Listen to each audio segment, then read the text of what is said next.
The Mont Blanc pen freezes in my hand mid-signature, ink bleeding into the acquisition contract like a wound. Through my office phone, Nadine from Velvet Knot Weddings clears her throat with the hesitation of someone delivering terminal news. I'm sorry, miss. Wade, but your family has asked that we remove you from the guest list. My gaze drifts to the Seattle skyline beyond my window, a panorama that usually reminds me how far I've climbed. 48 floors up, overlooking a city where my company now controls 18 premier venues.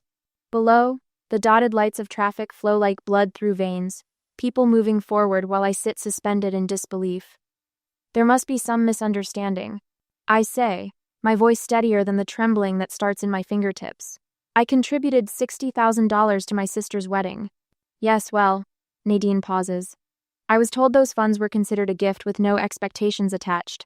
The contract before me, a $7 million hotel acquisition that would expand Wade Collective into our fifth state, suddenly seems trivial compared to this betrayal, arriving on what should be my moment of professional triumph. The money has already been allocated to vendors, Nadine continues, her voice tightening. Your parents were quite clear this was discussed with you. The pen creates another dark blot on the paper as my hand tightens. 6 months earlier, I had quietly transferred the funds after overhearing Celeste fretting about costs during Sunday dinner. We might need to scale back, she'd whispered to our mother in the kitchen. I'd pretended not to hear, stepping back into the dining room where my father was congratulating my brother-in-law on his promotion to regional sales manager. That's a real career, Dad had said, raising his glass. When conversation turned to my recent acquisition of 3 vineyard venues, Dad had chuckled. Eleanor's still playing event planner, but at least she's having fun. I hadn't corrected him, hadn't mentioned the 8-figure revenue, or my company's expansion into 4 states. Instead, I'd written the check the next morning, telling myself success would eventually speak for itself. Please email me a breakdown of how my contribution was allocated. I tell Nadine now, my voice cooling to the temperature I reserve for difficult negotiations. Miss Wade, I'm sure your parents. The email, Nadine. Itemized expenditures. Today. Her nervous swallow carries through the line. Your parents assured me this was all discussed with you. I don't want to be caught in the middle of a family. This isn't about family. It's about business. My hands have stopped trembling. I pull up my company's vendor database on my second monitor, fingers moving with newfound purpose. You'll have the breakdown in my inbox within the hour. Of course, Miss Wade. I press the intercom button the moment the call ends. Amber, connect me with Jessica in legal, please. Not my parents. Not Celeste. Not the angry confrontation they might expect. The Wade family taught me one thing well. Power speaks louder than emotion. I stand and walk to the window, pressing my palm against the cool glass. For a fleeting moment, my reflection reveals what I try to hide in board meetings. The little sister still seeking approval. The daughter whose achievements are minimized. The outsider looking in at her own family. A single tear threatens, but I blink it away before it can fall. 20 minutes to compose myself before Jessica arrives. 20 minutes to accept that my only sister's wedding might become the final battlefield in a war I never wanted to fight. The Seattle skyline blurs briefly before I force myself to focus on the buildings my company now owns. The venues where other families celebrate their milestones. The empire I've built while mine continued to overlook me. I straighten my shoulders and return to my desk. The contract awaits my signature expansion, growth, success, all the things that have never been enough to make them see me. But perhaps now they'll have no choice. The Velvet Knot email lands in my inbox with the sterile politeness of a surgical knife. I sit at my desk, fingers hovering over the keyboard, pulse thrumming as I scan each line. As per our conversation with Richard and Diana Wade, we're pleased to confirm their generous gift covering all primary vendor expenses for Celeste's wedding. My palm presses against my chest as if to physically hold back the dawning realization. Their generous gift, not mine. I grip the edge of my desk, steadying myself. 3 clicks into our vendor management system, and there it is, confirmation that stings worse than the uninvitation. Every single wedding vendor for Celeste's event appears on my network chart. Florence Floral, Westlake Catering, Taylor Photography, all subsidiaries or partner companies to Wade Collective. My phone buzzes with a notification. I tap the screen to find a group text between my parents, Celeste, and her fiancé discussing wedding details from 3 weeks ago. A thread I was never part of despite funding the entire event. Evidence not of oversight but deliberate exclusion. I've arranged for the ice sculpture delivery at 4 p.m., my mother wrote. My father's response: the Wade family knows how to celebrate properly.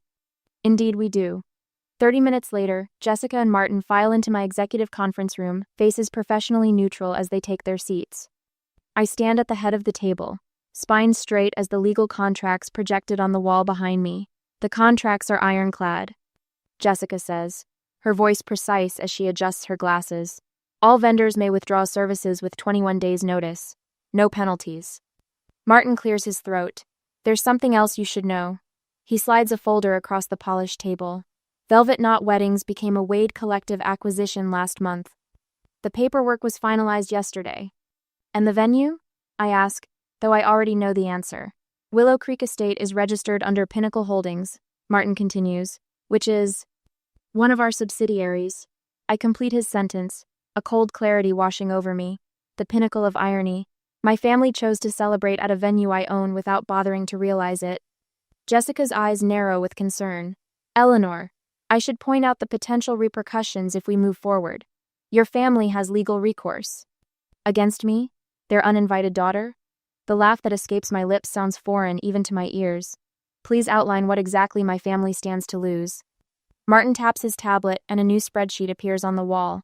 Venue, catering, florals, photography, videography, coordination services. He lists methodically.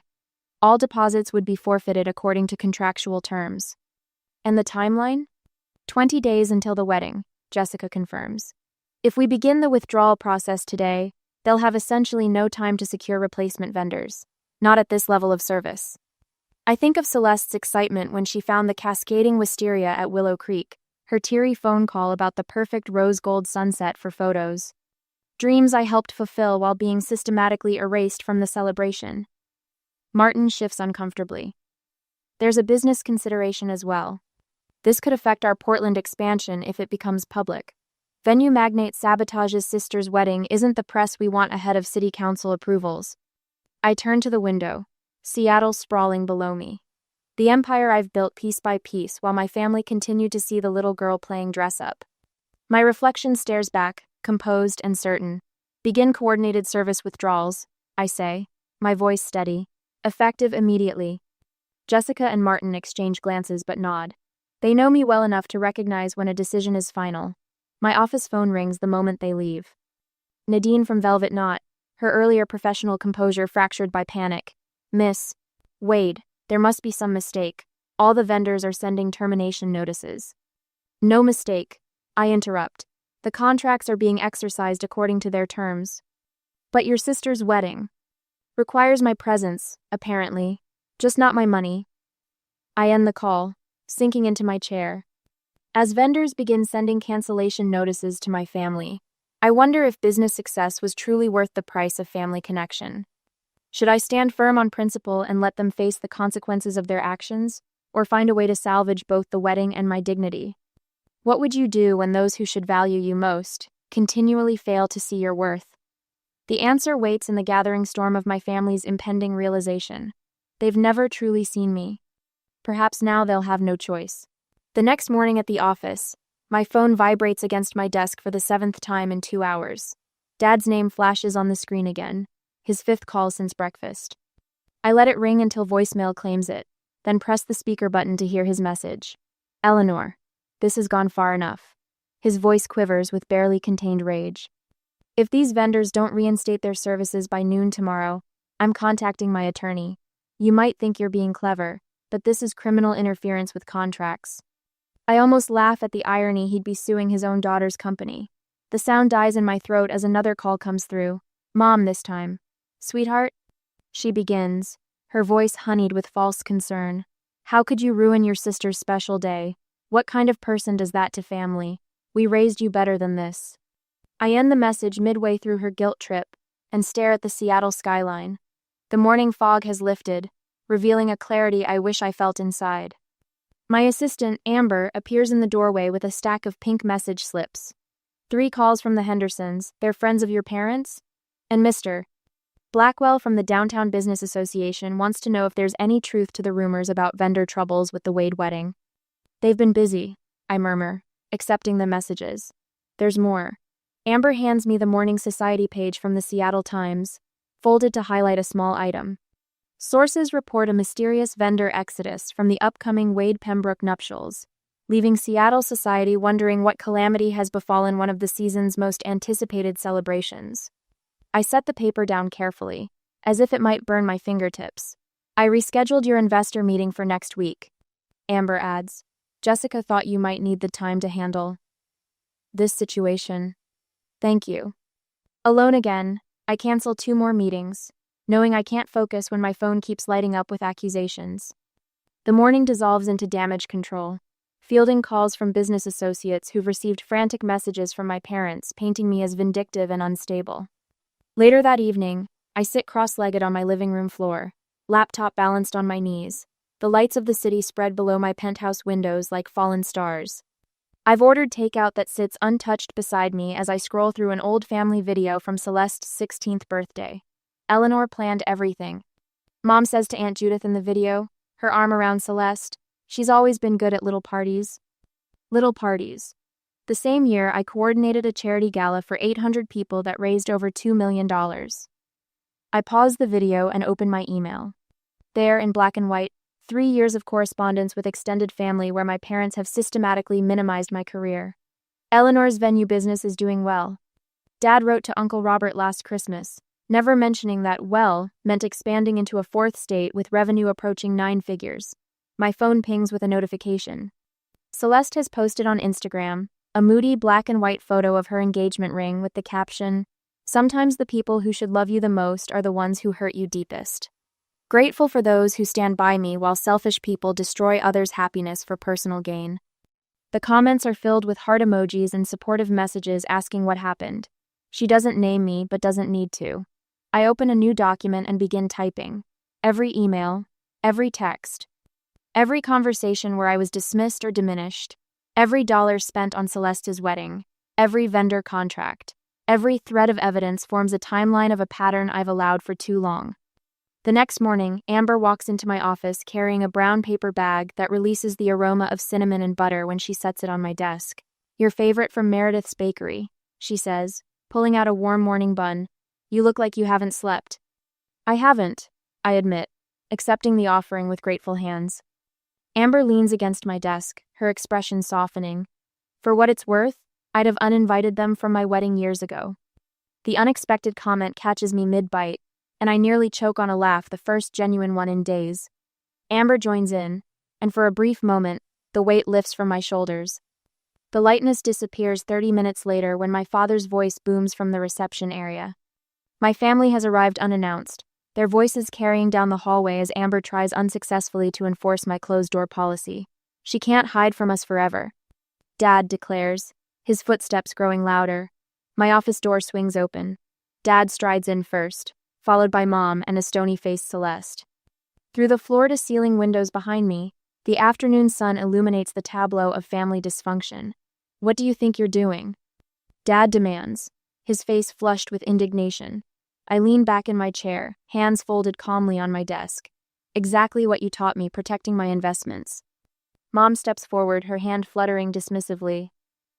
"It's just a silly wedding invitation, Eleanor. Why make such a fuss? We thought you'd be too busy with your project. To attend anyway." Project. I savor the word before reaching for my phone. "Let me show you my project." I pull up the group text they created for wedding planning, the one I was never included in, and project it onto the wall screen. Message after message appears. Discussions of seating arrangements, floral designs, menu selections. Mom sharing the credit card receipt for the venue deposit. "Just put it on our card, we can use Eleanor's money but say it's from all of us." Dad's message. "She'll never know the difference. She's too wrapped up in her little business ventures." The blood drains from their faces as their words fill the wall behind me. "Did you think I wouldn't find out?" I ask quietly. "Or did you just not care?" Celeste sinks into a chair, staring at the messages as if seeing them for the first time. Mom opens her mouth, closes it, then tries again. "We were trying to simplify things," she manages weakly, "but something has shifted in the room, and within me." Looking at their stunned expressions, a realization washes over me. I've spent years chasing their approval, but I've built something they can't dismiss or diminish any longer. I don't need their validation to command respect. The door opens again as Jessica and Martin enter, arms laden with folders. Jessica, ever the professional, nods to my family before setting a slim portfolio on my desk. "The solution you requested," she says, opening it to reveal a detailed proposal. Martin steps forward with a tablet displaying photographs of the Laurel House, one of my smaller estates. Everything can be ready within the original time frame. We've confirmed availability with all replacement vendors. Dad watches this exchange, his expression morphing from anger to confusion. "You have a team," he says, as if noticing for the first time that I've built more than just a hobby. "A remarkable one," I agree, standing taller now. "They've prepared an alternative that salvages the wedding while protecting my dignity, something you never bothered to consider." My executive team presents the solution with precision and confidence, offering what my family has only taken: solutions instead of demands, respect instead of dismissal. In their presence, I feel my voice strengthen, my spine straighten. When they finish, I open my desk drawer and withdraw a folder embossed with the Wade Collective logo, a portfolio I prepared through the night, outlining my terms. The Laurel House. 1 day only. Basic services included. I slide the folder across the desk. My alternative offer. As my family stares at the document before them, I get the text message. I glance at the sender ID, Celeste. I look up at my sister standing across from me, phone in hand, her eyes meeting mine with an intensity I haven't seen since we were children. "I need to speak with you," the message says, alone. I nod at her and she leaves the office with my parents. 2 days later, the wind whips across Crescent Bay Lodge's outdoor terrace, carrying salt and victory on its breath.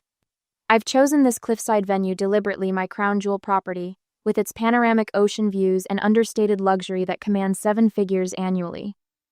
The perfect backdrop for precision warfare. Celeste arrives 15 minutes early, her sedan pulling into the circular drive where Martin waits to escort her. Through the floor-to-ceiling windows, I watch my sister's expression shift from confusion to awe as she takes in the sweeping architecture, the way the building seems to emerge organically from the cliffside like it grew there rather than being constructed. "Eleanor." Celeste steps onto the terrace, silk scarf fluttering around her throat. Her eyes widen, taking in the infinity pool that appears to spill directly into the Pacific. "This is... yours?" "Welcome to Crescent Bay." I gesture to the leather portfolio on the glass table. "Please sit, too." The ocean crashes rhythmically below us, providing a soundtrack to what must be done. I open the portfolio without preamble, presenting the first document. "This is the confirmation from Velvet Knot removing me from your guest list." I slide it across the table, followed by a bank statement. This shows my $60,000 contribution, which, according to Nadine, was represented as a gift with no expectations.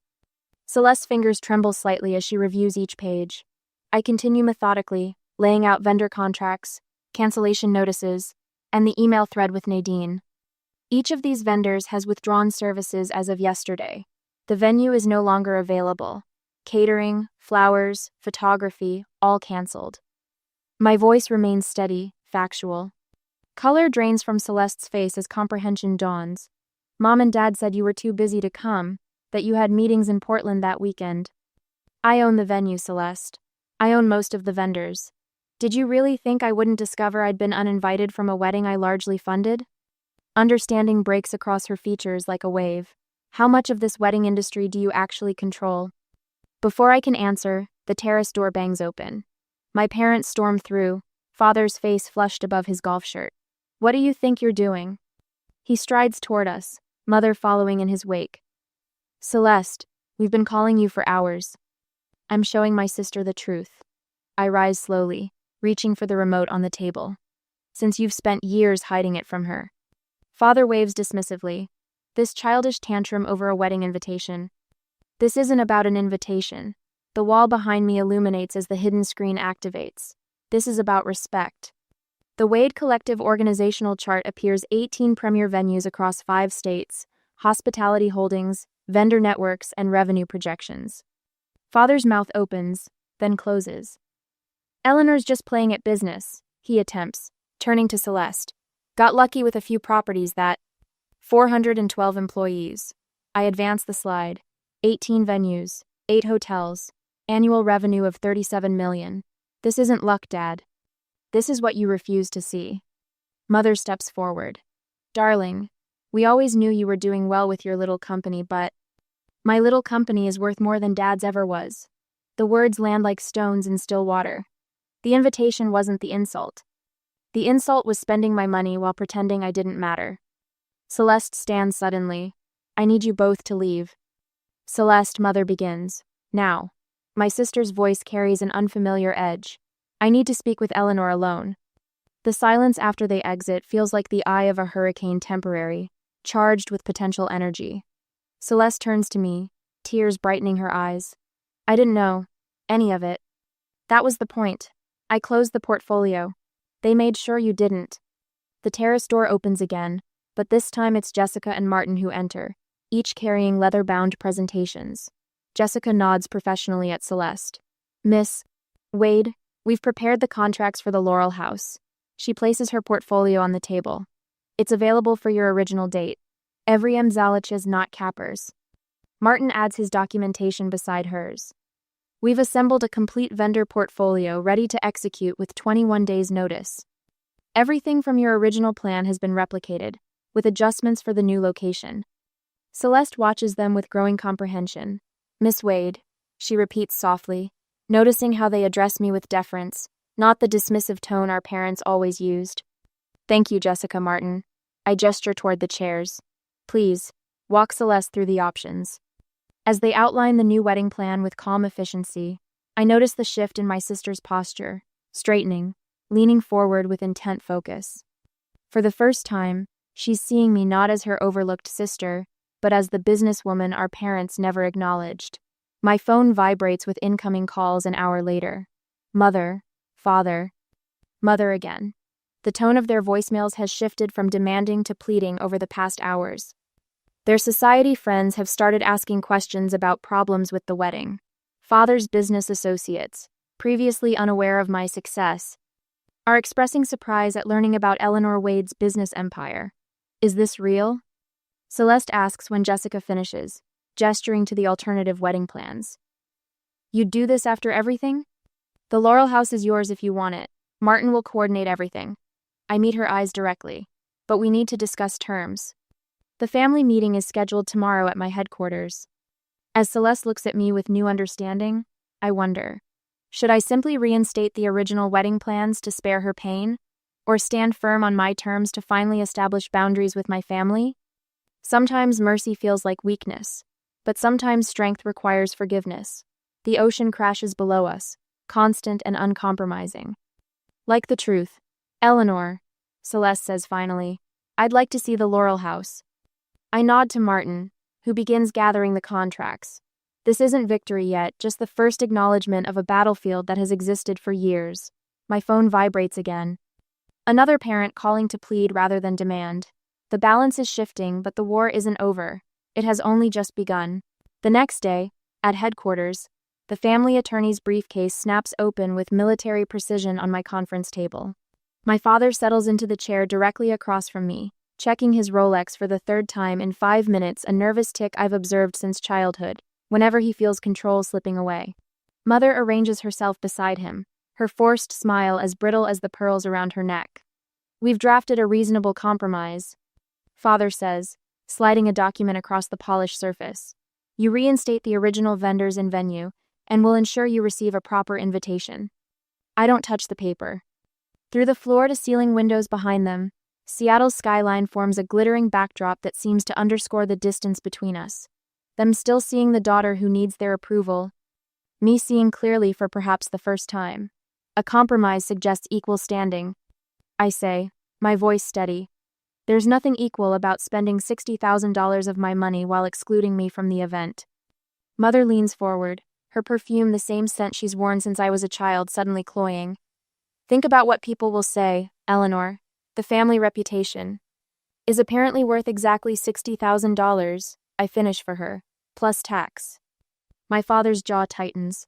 You've made your point with this little business demonstration. Now it's time to be reasonable. The word little hangs between us. The same diminutive he's attached to every achievement I've ever presented. Little business. Little hobby. Little Eleanor, playing at success. I press a button on my phone. Amber, please bring in the portfolio. While we wait, neither parent apologizes. Neither acknowledges the fundamental wrong of their actions. They simply expect compliance, as they always have. My assistant enters with a leather-bound portfolio, placing it before me with the precision of someone who understands exactly what this moment represents. I open it to the first page, a financial statement. Wade Collective grossed $83 million last year. I say, turning the portfolio toward them. That's approximately 7 times what your company ever made in its best year, Dad. His eyes widen, disbelief warring with dawning comprehension. I flip to the next page, a Wall Street Journal profile. I deliberately minimized our family connection in every interview. Not because I was ashamed of you, but because I thought it might hurt your pride to be known as Eleanor Wade's parents rather than the other way around.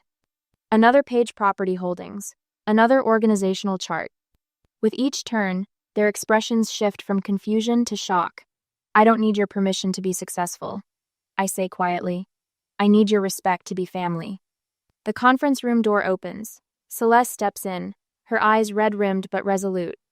Martin stands beside her, his presence a silent confirmation that he's shown her everything, the true extent of my contribution, the systematic dismissal, the empire I've built while they weren't looking. My terms are non-negotiable, I continue, closing the portfolio. The Laurel House, 80 guests maximum, $185,000, paid up front. That's outrageous, Father sputters. That's market rate. I correct him. Actually, it's a family discount. Celeste moves to stand beside me, not them. The shift is small but seismic. I'd like a tour, she says softly, of everything. 30 minutes later, we stand in the main ballroom of my flagship venue. Crystal chandeliers reflect light across marble floors that cost more than my father's first house. Staff members approach with questions, each deferring to me with a respect my family has never witnessed. Miss Wade, the Morrison wedding needs approval on the custom lighting installation. Miss Wade, Chicago called about accelerating the acquisition timeline. Miss Wade, your investment team is waiting in the North Conference Room whenever you're ready. With each interaction, my father grows quieter, his shoulders gradually losing their rigid certainty. Mother wanders toward a display case featuring awards and press clippings, her fingers trailing over glass that protects evidence of a success she never bothered to acknowledge. When we reach my office, Mother notices it immediately, the only personal item in a space otherwise dedicated to business. A family photo from Celeste's graduation, all 4 of us smiling, my arm around my sister's shoulders. You kept this here? She asks, voice uncharacteristically small. Some things matter more than others, I answer simply. Celeste steps forward, taking my hands in hers. I want you to be my maid of honor, she says. Not just a guest, if you'll still consider it. The request catches me off guard, warmth blooming in my chest despite all my careful defenses. I'd be honored, I say, then add the boundary I should have established years ago, but only if it's because you want me there. I always did, she whispers. I just didn't know about any of this, about what they did. Father stands by the window, looking out at the city, but seeing something else entirely. When he turns, something has shifted in his expression, the beginnings of recognition I've waited decades to receive. We saw what we wanted to see, he says finally, the admission falling from him like a weight. We never really looked. In my outer office, Mother silently writes a check for the Laurel House, her hand trembling slightly. No complaints about the cost, no further attempts at manipulation. The power has shifted not because I demanded it, but because reality finally broke through their carefully constructed narrative. Celeste embraces me, tears streaming down her face. I didn't know, she repeats against my shoulder. I should have known. Over her shoulder, I catch Martin's eye and nod once. Make it perfect, I instruct him. Despite everything. Because that's what family does. Even when it hurts, especially when it hurts. They find a way forward. Not by forgetting, but by finally seeing clearly. On the wedding day, the morning sun streams through the Laurel House's glass atrium as I direct my team with hand signals they've learned to read like second nature. White roses cascade from hanging installations, transforming the space into a botanical cathedral. My venue, one of many in my portfolio, has never looked more immaculate. Miss Wade, the champagne delivery is here, my events director says, tablet in hand. Thank you, Colin. Have them use the service entrance and begin immediate chilling. My voice carries the quiet authority I've spent years cultivating. I catch sight of my parents entering the grand foyer, their posture different now, tentative, almost deferential. Dad nods at me from across the room instead of offering the dismissive pat on the shoulder I'd grown accustomed to at family gatherings. Eleanor. Mom approaches, wearing an expression I rarely see directed at me, a mixture of pride tinged with regret. Everything looks absolutely stunning. Mom. Thank you. Let me introduce you to my executive team. I gesture toward the group of professionals who've stood beside me through everything. This is Jessica, my chief legal counsel. Martin, operations director. Colin runs all our Pacific Northwest venues. Mom's eyes widen slightly as each person greets her with the same respectful, Mrs. Wade, and knowing looks that speak volumes about where their loyalties lie. Later, crystal flutes reflect prismatic light across white linen as I rise to deliver my toast. The same family members who once talked over me at Sunday dinners now lean forward, attentive. To Celeste and James, I begin, my voice steady. Family is complicated. Legacy even more so. I pause, meeting my father's gaze. You don't build empires out of spite. You build them with vision, then decide who gets to share the view. Applause ripples through the room. Celeste stands, moving to embrace me, microphone still in hand. Not just my sister, she says, voice thick with emotion, but my inspiration. Her words hang in the air, vindication I'd stopped believing would ever come. After the toasts, Jessica and Martin find me on the terrace overlooking the Sound. The sunset paints the water copper and gold, a perfect backdrop for what feels like my own personal victory. To flawless execution, Martin says, raising his glass, and bulletproof contracts, Jessica adds with a wink. I touch my glass to theirs. You two are more family to me than they've been in years. The admission comes easily now, without the sting it once carried. To boundaries that build bridges, not walls. Months later, Sunday dinner unfolds in my penthouse, floor-to-ceiling windows framing the Seattle skyline I conquered one building at a time. My father leans forward at the dining table I selected for its perfect dimensions. What do you think about expanding into the Southwest? He asks, his tone genuinely curious. With your business model, Arizona could be untapped potential. From the living room, I hear my mother's voice. My daughter, the CEO, she tells her friend, proudly displaying a magazine feature I'm certain she's memorized. My phone buzzes with a text from Celeste. The wedding photos have gone viral, each venue tagged with my company's name. A second message follows. You didn't just fund this wedding, you held it together. I see that now. As I welcome my family into my home on my terms, I wonder if true reconciliation comes from forgiveness or from finally being seen for who you really are. Is it enough that they recognize my success now? Or should genuine family bonds be unconditional from the start? What would you do? Embrace this new relationship, or maintain protective boundaries? I freeze in the doorway to my parents' backyard, my breath caught somewhere between my lungs and my throat. For a moment, I wonder if my eyes are playing tricks on me, if the Texas heat has finally melted something in my brain. But no, that's definitely my work laptop floating face down in the crystal blue water of the pool, sinking slowly toward the bottom. $5,200 of company equipment, client files, weeks of work, all of it drowning while I stand here, paralyzed. Still not going to help me with my investment? Harper's voice slides across the patio, smooth as silk but sharp as a blade. My sister leans against the pool deck railing, arms crossed over her chest, lips curved in a satisfied smirk that makes my stomach clench. She looks exactly like what she is, a woman who's just exacted revenge. What did you do? The words barely escape my mouth. What you made me do, Harper says, running a hand through her perfectly styled hair. When family asks for help, Violet family should help. Isn't that what Mom always says? 1 week. That's how long it's been since I refused to loan Harper $18.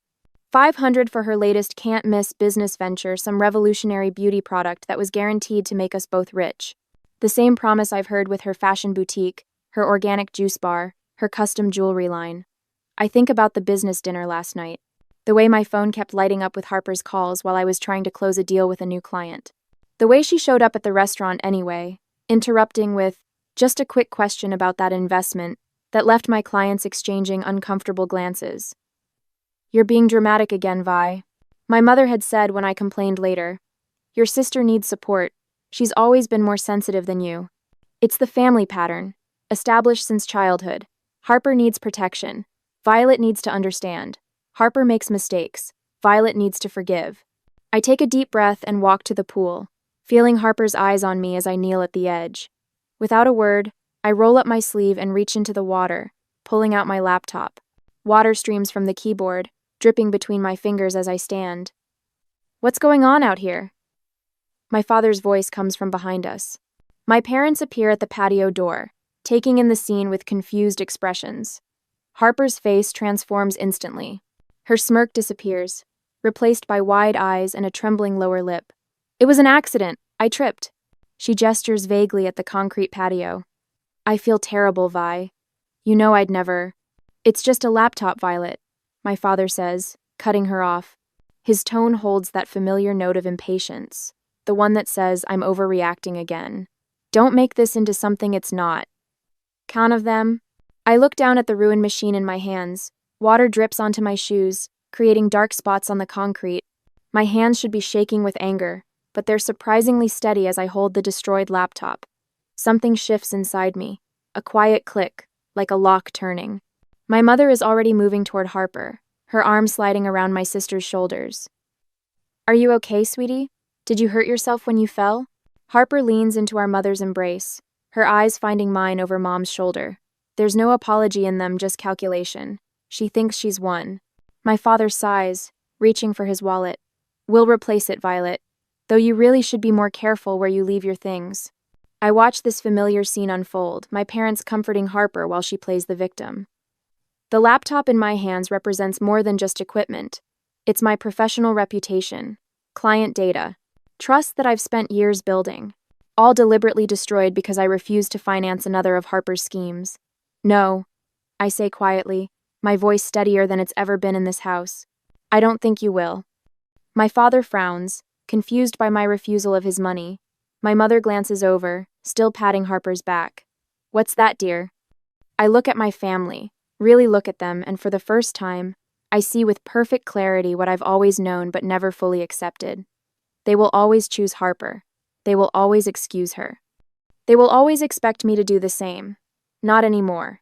Nothing, I say, turning toward the house with my dripping laptop. Nothing at all. Next morning, the alert chimes on my phone at 6:17 a.m. I'm already awake, staring at the ceiling, replaying yesterday's pool scene. When I check the notification, my stomach drops through the floor. Attempted transfer. $8,200 to account ending in 4,732. I recognize the account number immediately. It's Harper's business account, the one she'd scribbled on a napkin at the restaurant, sliding it across the table with that expectant smile. The one I'd refused to send money to. My coffee cup slips from my hand, shattering against the kitchen tile. Brown liquid spreads across the floor like spilled blood, but I barely notice as I frantically tap through to my banking app. The transfer is marked pending review, suspicious activity, a small mercy. The phone rings. It's the fraud department.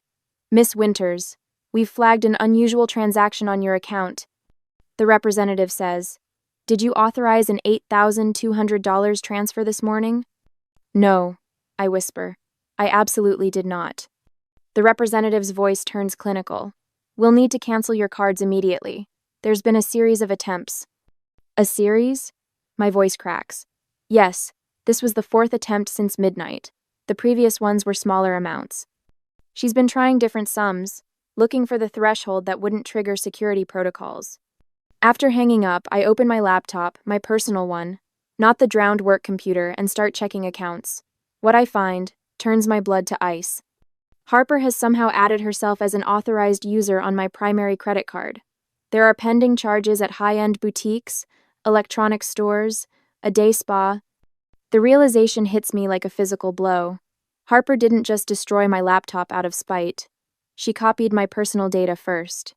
The destruction was meant to hide the theft, not cause it. Later that morning, the doorbell rings, startling me. It's a courier with a package from my credit card company. Inside is a replacement card I never requested, sent to my address but with Harper's name embossed beneath mine. I sink onto my couch, surrounded by digital evidence of invasion. My phone pings continuously with password reset notifications across my accounts: email, cloud storage, investment portfolio. Harper is systematically trying to lock me out of my own life. My laptop screen shows my LinkedIn profile, which now lists me as silent partner at Harper's Glow, the beauty product venture she'd been pushing. My profile picture has been changed to one where I'm standing beside her, both of us smiling. The photo has been edited. We were never together in the original image. On my kitchen counter, my phone lights up with a voicemail notification. Mother's voice fills the apartment. "Violet, Harper says you're being difficult about the laptop accident. Why can't you just let it go? You know your sister has always struggled more than you." I close my eyes, breathing through the wave of betrayal. This isn't just Harper being Harper anymore. This isn't her borrowing my clothes without asking or telling embarrassing stories at family gatherings. This is criminal. She's stolen my identity, forged documents, and attempted bank fraud. Opening my email, I find a message sent from my account to my biggest client. A message I never wrote, canceling our contract with immediate effect. The timestamp shows it was sent last night while I slept. The damage spreads beyond my personal life in days to come. My professional reputation, built over years of meticulous work and carefully nurtured relationships, is under attack. Clients who trusted me with their security now question my competence. How could a cybersecurity consultant allow such a breach? I scroll through my contacts, watching in real time as my client list shrinks. 2 cancellations already, with apologetic but firm messages citing security concerns. The financial implications are staggering. Harper now has access to accounts I've built since I was 19, working through college, saving every bonus. My emergency fund, my investment portfolio, my retirement savings, all vulnerable. Beyond money, there's the betrayal itself. My sister, who I drove to job interviews when her car broke down, whose rent I covered when she was between opportunities, whose dreams I supported even when our parents grew skeptical, has weaponized my personal information against me. On Wednesday morning, my phone rings. This time it's the bank's security team. "Miss Winters, we've blocked the suspicious transfer and placed a fraud alert on all your accounts," the analyst says. "The attempts originated from an IP address associated with your parents' home network." This small victory does little to ease the knot in my chest. As I change every password and place security freezes on my credit, I wonder if I should confront Harper directly or quietly gather evidence for more calculated action. The immediate satisfaction of confrontation tempts me, but patience might yield more complete protection. When facing betrayal by someone who's always been protected from consequences, is it better to strike quickly or build an airtight case? I stare at my phone, Harper's contact information glowing on the screen. My finger hovers over the call button. A week later, the email notification chimes on my phone while I'm reviewing client security protocols. I nearly ignore it until I see the sender: Blake Reynolds, CEO of Harmony Technologies. My biggest client. "Violet, can we discuss this partnership arrangement with your sister's beauty venture? I was under the impression our contract had exclusivity clauses." My stomach drops as I read the words. I open my laptop and search frantically, finding what I feared. Harper has distributed an investment proposal to my entire professional network, listing me as her business partner and financial guarantor without my knowledge or consent. Within the hour, 3 more clients call. Each conversation follows the same bewildering pattern: confusion about a business venture I've supposedly joined, questions about my commitment to their security needs. With each explanation, my voice grows steadier, colder. "I'm sorry for the confusion," I tell Blake. "My sister has distributed fraudulent information. I'm addressing it immediately." The calls haven't stopped when my phone lights up with my mother's name. I answer, steeling myself. "We're having a family meeting tonight about your behavior," she announces without preamble. This persecution of Harper over an accident has gone too far. An accident? The word tastes bitter. She admitted to destroying my laptop deliberately. That's not how she remembers it. My mother's voice has that familiar note of dismissal. "Your cousins agree you're being unreasonable. Everyone's concerned about how you're treating your sister when she's struggling to get her business off the ground." Before I can respond, a new email notification appears. My blood runs cold as I read the subject line: "Apology to Reynolds Group from Violet Winters." Harper has now started sending emails in my name. I hang up on my mother mid-sentence. The next morning, I discover Harper has accessed my personal cloud storage. She's taken photos from my vacation to Cancun last year, the one luxury trip I've allowed myself in 3 years, and shared them with family members alongside captions, suggesting I'm flaunting my wealth while refusing to help family. The timestamp shows she accessed these files yesterday at 3:42 a.m. Sleep becomes a luxury I can no longer afford.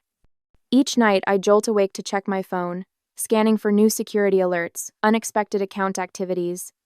During the day, I spend hours on calls with clients, explaining the situation, repairing relationships that took years to build. Your sister sounds like a real piece of work. My colleague Thomas says after I've spent 30 minutes detailing the situation to him. His straightforward assessment is almost refreshing after the family's willful blindness.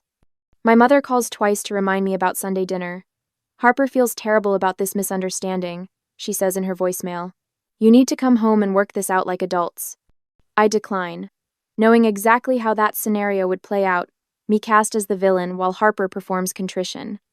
Instead, I spend the weekend methodically documenting every unauthorized access, every forged communication, every attempt to damage my reputation. I create secure folders with timestamps, screenshots, and account records, evidence that can't be dismissed as sibling rivalry or misunderstanding. On Monday afternoon, my phone rings with an unfamiliar number. Violet? It's Mitchell Caldwell. The name takes me a moment to place a family acquaintance, vice president at Texas Capital Investments. We've met at a few family gatherings over the years. I received your sister's business proposal with your name attached as guarantor, he says, his voice careful. Something felt off about it. I thought you should know she's approaching all the major investors in Dallas with this pitch. His words land like an unexpected gift in the middle of this nightmare, someone seeing through Harper's deception without my prompting. Thank you, I say, and mean it. That evening, my phone lights up with a video call from my mother. I consider ignoring it, but something pushes me to answer. Her face appears on screen, the familiar kitchen visible behind her. I can hear voices in the background, dinner in progress without me. Why are you making your sister's life so hard? My mother's voice carries that signature blend of disappointment and accusation. She made a mistake with your laptop, but you're destroying her chances at success.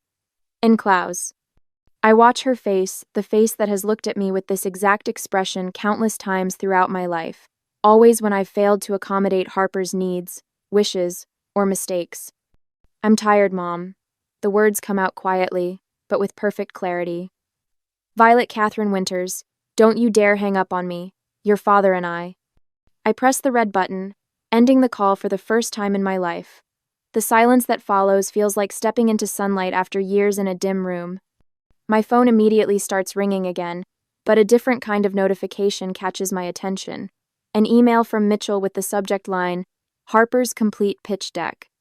I open it to find Harper's entire investment proposal, professionally designed and featuring my name prominently as silent partner and financial guarantor on slide 3.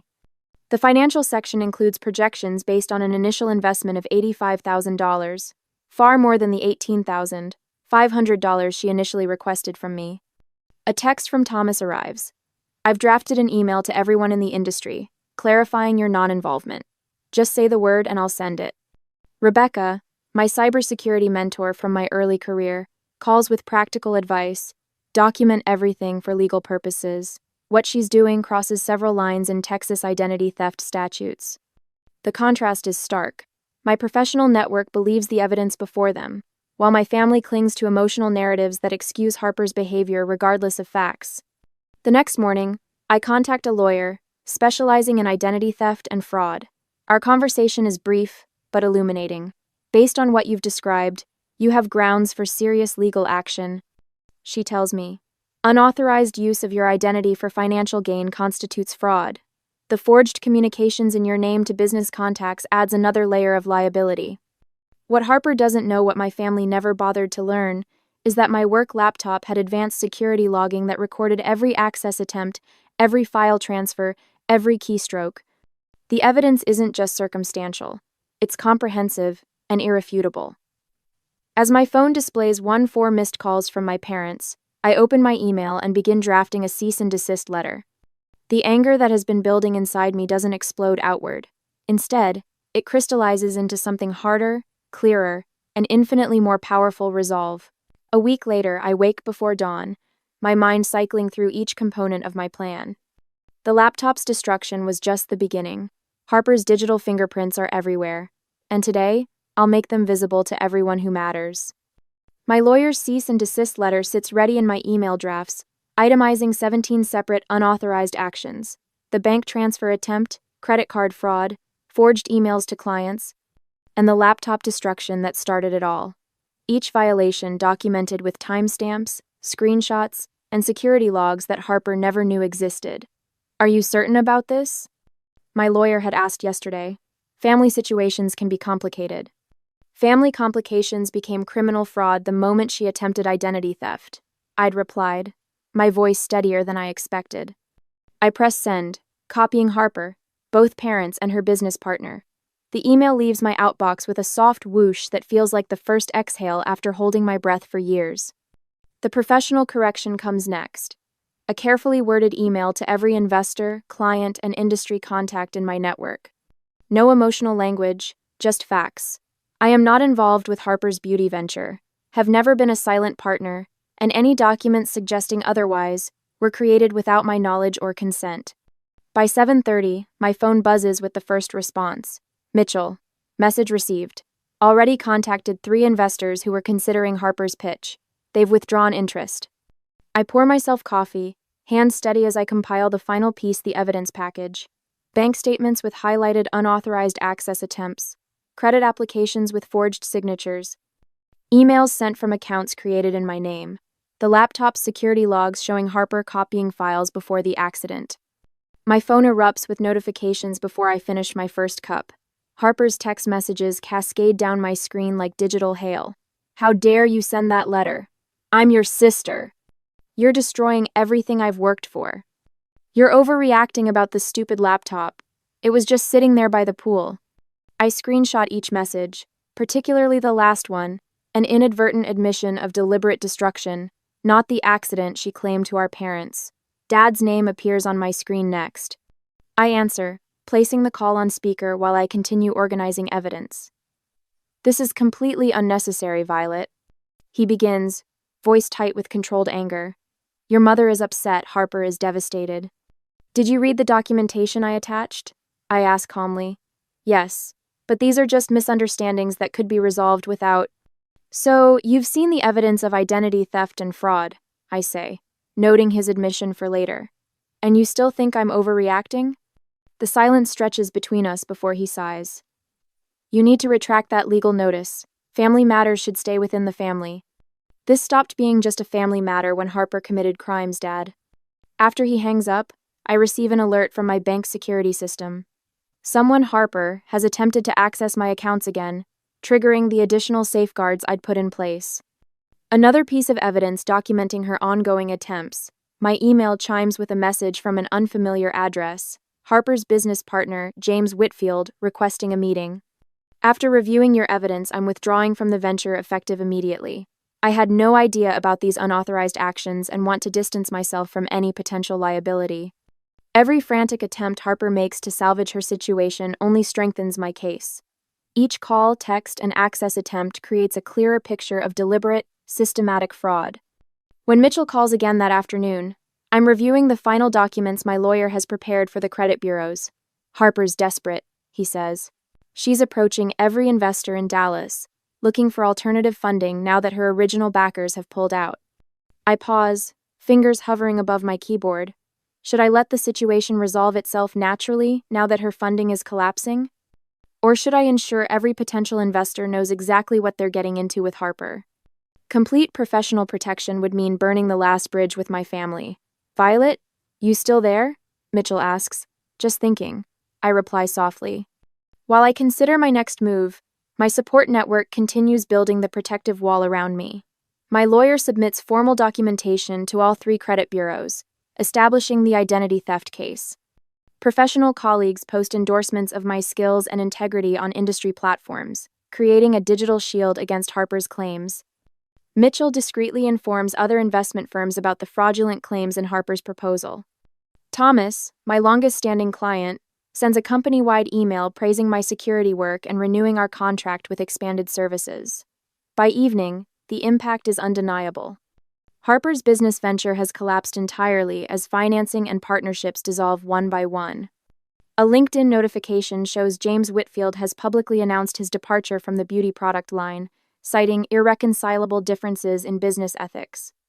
My mother's voicemail arrives just after dinner, her tone noticeably different from yesterday's righteous indignation.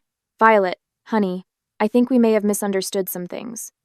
Can we talk when you have a moment?" Dad's text follows minutes later. "We should meet to discuss things rationally. There are perspectives you might not have considered." The final message arrives just before midnight, from both parents. "Harper has been asked to move out by the end of the week. We've reviewed everything. We need to talk." I stand at my apartment window, looking out at the Dallas skyline glittering against the night sky. For the first time since finding my laptop in the pool, I feel the knot in my chest begin to loosen. Not because I wanted Harper to lose her home or her business, but because for once, actions have consequences. Even for Harper. The evidence spoke when my voice alone never could. Next day, I hear the knock at my apartment door. 3 tentative taps that would have once sent me rushing to answer. Now I check the peephole first. Harper stands in the hallway, her shoulders hunched, clutching a shoebox to her chest. When I open the door, her eyes are red-rimmed, tear tracks still visible on her cheeks. The sight would have melted my resolve a month ago. "Vi, please," she says, her voice catching. "Can we talk?" I step aside silently, letting her enter my space. She takes in my apartment with darting glances, as if searching for evidence of what I might know. Harper places the shoebox on my coffee table. "I found these when I was cleaning my closet." She removes the lid, revealing childhood photographs, friendship bracelets we made at summer camp, notes passed in high school. "Remember this? We were inseparable once." I don't touch the box. "What do you want, Harper?" "I came to apologize." She draws a shaky breath. "The laptop. I shouldn't have done that." "Just the laptop?" She ignores my question. "We're sisters, Violet. That means something. It has to." I wait, watching her fidget with the frayed edge of a photograph. "I've been thinking," she continues. "If you withdraw those communications to the investors, I can pay you back what I can afford. We can work something out." "That's your compromise?" "Mom and Dad are heartbroken that you've chosen your job over family." Harper's voice hardened slightly. "They raised us to stick together." "Is that what this is about? Family loyalty?" "I'm trying to fix things before they get worse." Her eyes narrow. "Things could get difficult for everyone if you keep pushing this." I reach for my phone, tap the screen a few times, and place it on the table between us. Harper's voice fills the room. "What you made me do. When family asks for help, Violet, family should help."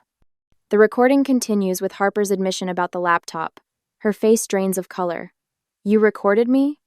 I pull a folder from my desk drawer and place it beside the phone. Bank transfer attempts, credit card applications in my name, forged emails to my clients. Harper's eyes widen as I open the folder. "I signed a new international contract yesterday," I say. "Double my previous rate, expanded security protocols.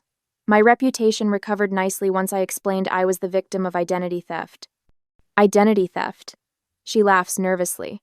"That's dramatic, even for you." "The police don't think so." I slide another document toward her. "I've filed a formal report. Whether I press charges is still undecided." "You wouldn't." "I'm not choosing my job over family, Harper. I'm choosing myself over enabling you." Her laugh holds no humor. "Always so self-righteous. You think you have me cornered with a few printouts?" I push the evidence folder across the coffee table until it touches her fingertips. The comprehensive documentation lies between us. Screenshots of unauthorized account access attempts, time-stamped records of every action she's taken against me. Statements from professional colleagues about her impersonation attempts. Harper reaches for the papers, her mouth twisting into a dismissive smile that falters when she sees the detailed timeline of her actions arranged chronologically, cross-referenced with bank records and digital timestamps. She grabs at the folder. "Give me those." I place my hand firmly on top of the papers. Copies have been filed with my lawyer, and the police, and the credit bureaus. The color drains from her face. "You're bluffing." "You know I'm not." Harper stands abruptly, pacing my living room. This isn't fair. One mistake with your stupid laptop and you're ready to destroy my life? You tried to steal my identity. You forged my signature. You impersonated me to my clients. My voice remains steady. These aren't mistakes, Harper. They're choices. They're choices. Mom and Dad will never forgive you for this. I'm not looking for forgiveness.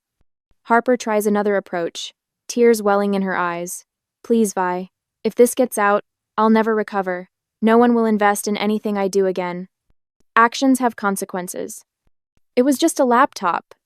Her voice rises. Number I stand now too, my calm unshaken by her outburst. I've spent my life watching you break things and walk away. Not this time. Harper grabs her purse, abandoning the childhood mementos on my table. I agree. I open my door. That's exactly what I'm doing. The door closes behind her with a quiet click. I sink onto my couch, exhaling slowly. That evening, my phone vibrated with a text from my father. Harper moved her things out this afternoon. Your mother and I have reviewed everything. We need to talk. Minutes later, Mitchell calls. Thought you should know word's getting around. No investor in Dallas will touch anything with Harper's name on it now. I thank him and end the call, staring at the shoebox of memories. Harper and I smiling in faded photographs. Two sisters before the pattern of betrayal and forgiveness became our only connection. My laptop chimes with an email notification. My international client has renewed their contract with an increased security budget.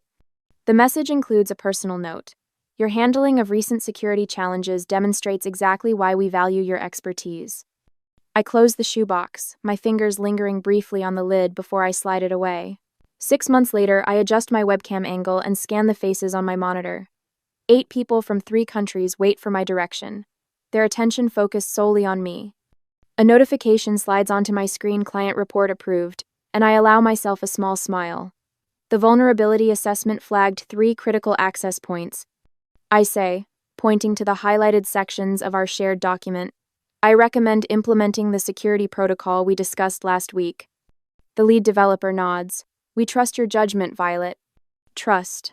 A small word that carries the weight of my rebuilt professional reputation. I glance at my phone.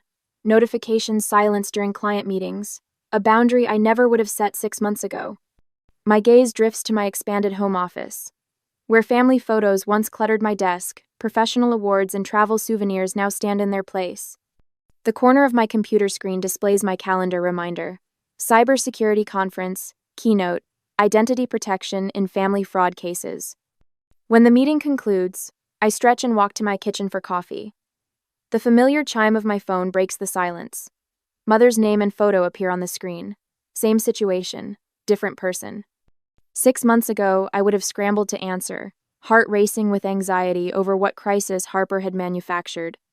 Today, I calmly press decline and continue pouring my coffee.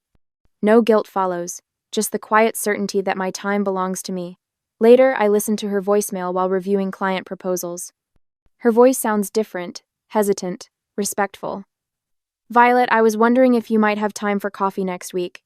Just the 2 of us. Call when you can. I draft a brief text. Available Tuesday at 2 p.m. Bluestone Cafe on Henderson. Then add, 45 minutes only. Have client meeting after.